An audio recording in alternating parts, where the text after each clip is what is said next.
Choppers a throwaway. Hustle the overweight. That's why they follow me, huh? They think I know the way. Cause I took control of things. Ballin' the solo way. And if you pattern my trend, I make you my protege. Lost in that soldier race. Hey everybody, Jason Matthews here. It's crazy right now. I'm on Facebook, I'm on social media, I see YouTube. I keep getting all these advertisement from Rocket Fuel and Quicken Loans talking about why everybody should do a 15-year mortgage. Today, I don't necessarily think you should do a 15-year mortgage. What we have today though is a strategy to pay off your mortgage 15 years and put together a great strategy for you so you can maximize your taxes, have more flexibility and money in your pocket. So before we get started, hit that thumbs up button. Tell us what your thoughts are. So right now, we see right now, the real estate market is booming right now. We see interest rates at historical lows. And right now, if we look at the 30-year on average right now, as we record this, which is today, is April 27, 2021, the average 30-year mortgage is 3.08%, and the average 15-year mortgage is 2.44%, which is crazy, bonkers, everything else. And we got these rates from bankrate.com. Now, a lot of people are approaching me like, should I do a 15-year mortgage? Should I do a 15-year mortgage, pay off my mortgage? But here's the thing about that 15-year mortgage that we fail to realize when I talk to clients. One is you don't have the flexibility. Let's say you're doing a 15-year mortgage. You fall on hard times. You cannot make that payment. Guess what? The bank doesn't care that you've been making that extra payment, the more money towards your principal. They still want their money and they will foreclose on you, even though you were thinking about doing this the right thing.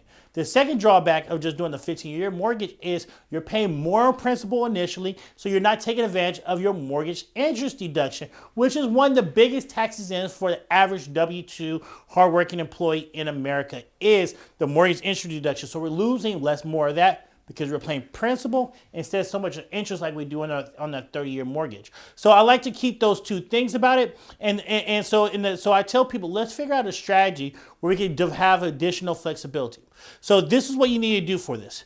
When you get started in comparison to a 30-year or 15-year and developing a strategy, look at the pay difference right now of your 30-year and your 15-year mortgage right now if you consider refinancing. Now, on average, your mortgage broker could give you the amortization schedule for it because I guess what I need in year 15, we're going to need how much money you're going to need to pay off that mortgage in year 15 if that's your goal. Now, once we figure out what's the pay difference between the 30-year and the 15-year, and we figure out how much of that balance is, what we could now do is reverse engineer it, which means this difference that you're saving by doing the 30 years to the 15-year, we're putting that in your tax-free bucket, and we're allowing that money to grow conservatively at a 4 to 5%. And if we do that over a 15-year period, boom, in year 15, your mortgage is going to be paid off. Now, you're like 4 or 5%, where can I get that where interest rates are so low? One of the best places to look at this is a good cash value life insurance policy. If you're young and you're healthy, when I mean young, healthy, I'm talking about 52 to 55 and younger, preferred rating, which means I don't have no heart issues, I have no diabetes or anything else. If we do this strategy, now that saving you having, you maximize your tax deduction.